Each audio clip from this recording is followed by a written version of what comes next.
show on this Thursday, February 24th. I'm Carl Azus, bringing your objective overview of current events.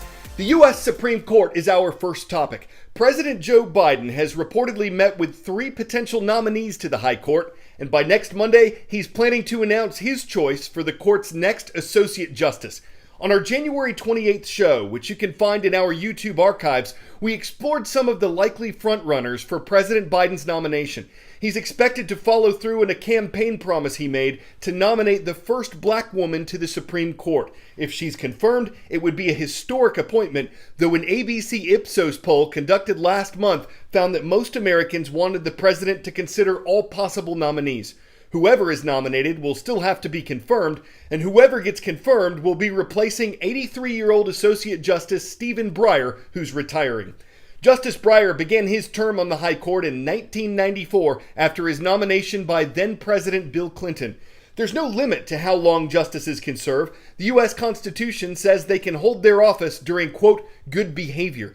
But Democrats have pressured Justice Breyer to retire during this term. Why? The timing of these nominations matters a great deal to America's political parties. Republicans generally want to seat conservative justices on the Supreme Court. Democrats generally want to seat liberal justices. 6 of the current Supreme Court members were appointed by Republican presidents. 3 were appointed by Democratic presidents. Those include Justice Breyer. So President Biden and his fellow Democrats, who control the Senate by the slimmest of margins, want to try to get Breyer's replacement confirmed this year because the midterm elections in November could change the political makeup of the Senate. If Republicans win back control of that chamber, it could make it harder for President Biden to get a liberal justice confirmed. CNN 10 contributor Rachel Janfaza has more on this process. Now that Supreme Court Justice Stephen Breyer has decided to retire, President Joe Biden will nominate his successor.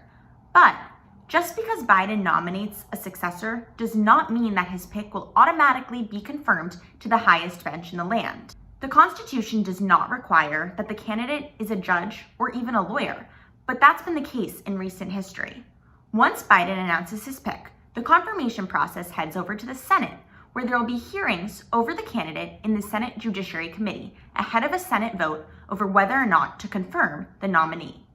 That vote requires a simple majority of 51 senators. If it's a 50-50 split, Vice President Kamala Harris could break the tie.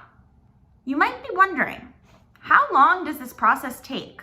Well, there's no clear answer to that question. It really depends. Usually, it takes months.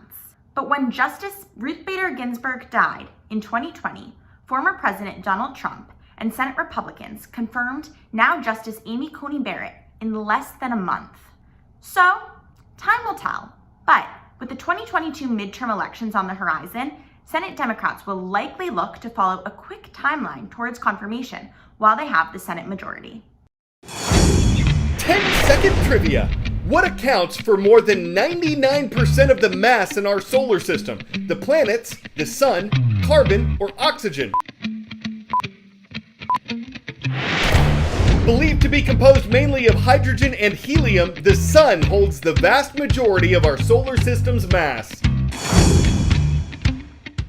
And that's our first stop in a trio of stories about science. We're going to start with something far away and work our way in. The sun, at a distance of about 93 million miles, give or take, recently had an eruption that just happened to have been caught on camera. Scientists say this was a highly energetic explosion of light, solar material, and energy that occurred earlier this month, and thankfully, it was traveling in a different direction than Earth.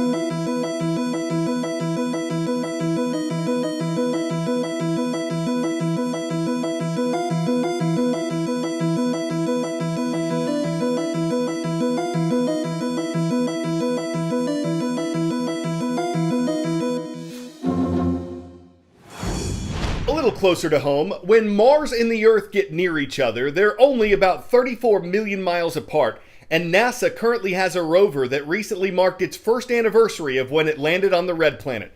Perseverance has been slowly moving around, taking photos, collecting Martian rocks, testing out its drone helicopter and oxygen generator technology. The estimated cost of this mission is more than $2.7 billion, and it's one of 6 active missions that NASA currently has on and around the Red Planet. Mars. Its blood-red color inspired the Romans to name it after their god of war. The ancient Egyptians called it the Red One, the Chinese, Fire Star. Now, with NASA aiming to send humans to the planet in the 2030s, the question many have is why? Mars has no known resources that would be valuable enough to send back to Earth. It's bombarded by solar radiation and has dust storms that cover the entire planet, which raises the question why governments and private enterprise are spending billions of dollars on getting there. Perhaps the most intriguing reason is the search for extraterrestrial life. In 1976, NASA's Viking 1 became the first spacecraft to successfully land on Mars. On board was apparatus designed to detect life.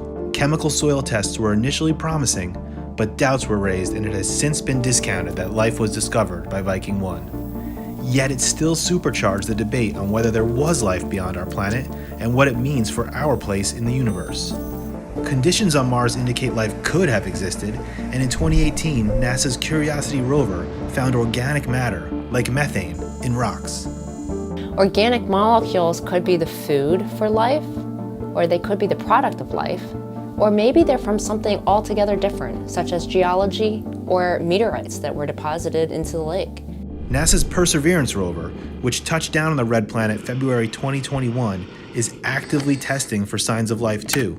Perseverance rover is just the latest in a series of missions to Mars that spans decades, and each new step towards the Red Planet has brought the potential for a better understanding of our own. There may not be a lot on Mars, but it's the unknown and the adventure of getting there that might just merit the price tag.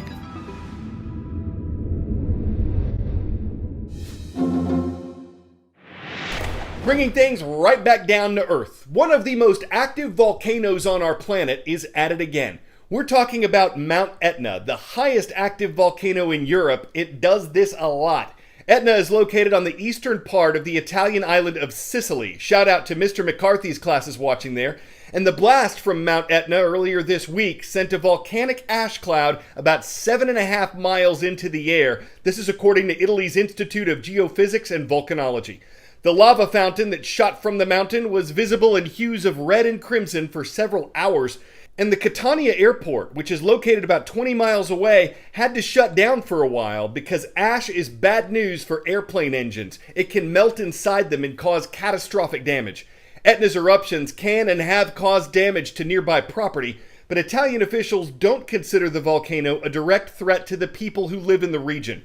It has been in the past, though. In 1669, Etna erupted violently over a period of 4 months. It destroyed nearby villages and buried the western part of Catania, and according to Encyclopedia Britannica, a trench that workers there dug during the eruption might have been the first ever human attempt to redirect the flow of lava.